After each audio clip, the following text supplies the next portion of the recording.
সম্প্রতি ইসরায়েলের সঙ্গে যুদ্ধবিরতি কার্যকর হওয়ার পর চীন থেকে আকাশ প্রতিরক্ষা ব্যবস্থা পেয়েছে ইরান। মধ্যপ্রাচ্য ভিত্তিক সংবাদ মাধ্যম মিডল ইস্ট আইকে কয়েকজন আরব গোয়েন্দা কর্মকর্তা এ তথ্য জানিয়েছেন। একজন কর্মকর্তা জানিয়েছেন 24 জুন ইরান ও ইসরায়েলের মধ্যে যুদ্ধবিরতির পর এসব ক্ষেপণাস্ত্র সরবরাহ করা হয়। অপর একজন কর্মকর্তা জানান, যুক্তরাষ্ট্রের আরব মিত্র রাষ্ট্রগুলো জানে যে ইরান তার আকাশ প্রতিরক্ষা ব্যবস্থা পুনর্গঠনে কাজ করছে এবং হোয়াইট হাউসকেও বিষয়টি জানানো হয়েছে। তবে কত সংখ্যক ক্ষেপণাস্ত্র ইরান গ্রহণ করেছে সে বিষয়ে নিশ্চিতভাবে কিছু জানানো হয়নি। তবে কর্মকর্তাদের একজন জানান, ইরান তেলের বিনিময়ে চীন থেকে এসব ক্ষেপণাস্ত্র ব্যবস্থা পাচ্ছে। ইরান মার্কিন নিষেধাজ্ঞা সত্ত্বেও মালয়েশিয়ার মতো দেশকে ট্রান্সশিপমেন্ট হাব হিসেবে ব্যবহার করে বিভিন্ন উপায়ে রপ্তানি চালিয়ে যাচ্ছে। এ বিষয়ে একজন কর্মকর্তা বলেন, ইরানিরা অনেক সৃজনশীল পদ্ধতিতে বাণিজ্য করে।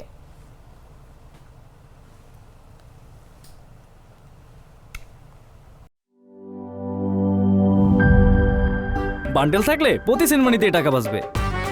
বিকাশ সেনমানি বান্ডিল কিনে জিতুন প্রতি লেনদেনে।